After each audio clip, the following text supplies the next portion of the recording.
هنشوف مع بعض دلوقتي ازاي ممكن نضيف سبتايتلز على الفيديو بتاعنا. اول حاجة ده برنامج كاب كات، هبعت لكم اللينك بتاعه، ممكن نحمله عشان نشتغل من عليه. بتظهر لنا الواجهة دي لما بنفتحه. احنا طبعا عاوزين دلوقتي المرة دي احنا نعمل ايه؟ نضيف سبتايتلز. بس اول حاجة هنختار الحاجة بتاعتنا اللي احنا هنضيفها، الفيديو مثلا هنشتغل عليه.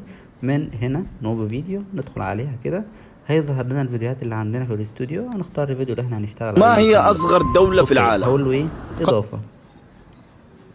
هيظهر لي الفيديو هنا. شايفين تحت كده انا عندي تيستو، لو دوست عليها هيجيب لي اضافة نص. تمام، اختار انا هنا اهو ادجونجي تيستو، اكتب بقى النص اللي انا عاوزه مثلا.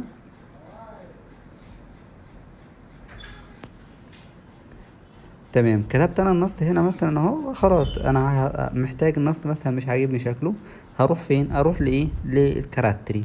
هنا اختار كل حاجة انا ممكن اعدل فيها، بس احنا يهمنا اكتر هنا. ممكن اخليه زي الكتابة اللي بالعربي دي نفس الشكل. شايفين الحتة الصغيرة اللي على الشمال خالص دي؟ اروح دايس عليها كده. ده هنا اتحكم في لون الخط نفسه، انا اخليه مثلا اسود. وبعد كده الخط دي اشكال، انا عاوز بس اللي هي الاسفندو الخلفية. اختار ايه؟ اخليها وراها كده خلفية بيضة. تمام، اتحكم اجيب بقى مثلا، انا اخلي النص هنا. تمام، اروح دايس على علامة الصح اللي هنا على اليمين دي هنا اهو. اوكي كده النص اتضاف معايا. اظبط بقى دلوقتي هي الجزئية دي هتتقال امتى، يعني نسمع كده مثلا. ما هي أصغر دولة في العالم؟ مثلا كده هو الشخص لحد هنا الجملة بتاعته خلص، اروح ساحب الحتة دي كده اهو. خلاص. ما هي أصغر دولة في العالم؟ قطر. هنا الشخص التاني هيتكلم، اروح جاي هنا مثلا واقف عند بداية كلامه، واروح اعمل ايه؟ اضافة نص. اروح كاتب اللي انا عاوز اكتبه، اروح انزل كيبورد صح. قطر. خلص. اروح ساحب برضو ايه الجزئيه بتاعتي. اكمل كده لحد ما اخلص الفيديو بتاعي خالص.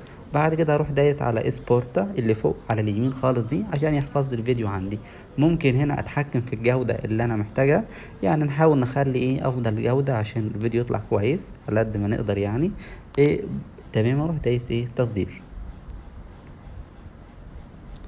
كده هو هيجيب لي اعلان. بعد الاعلان بتاعي هقدر ان انا على طول الفيديو هينزل عندي، يعني هو شغال الاعلان ممكن ياخد 10 ثواني مثلا، وبعد كده هيبعت لي الفيديو عادي جدا على الاستوديو عندي. اقدر خلاص ابعته لينا ونحمل. ادي الاعلان بتاعنا اهو ظهر. اوكي ماشي، نستنى الاعلان يخلص. وبعد كده بنروح مثلا ايه على علامة الاكس اللي هنا ممكن تظهر لك هنا على اليمين، تخطي بعد 10 ثواني.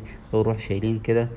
خلاص يبدأ الفيديو بتاعي يتحمل عندي، والدنيا هتكون تمام، مفيش اي مشكلة عندي خالص.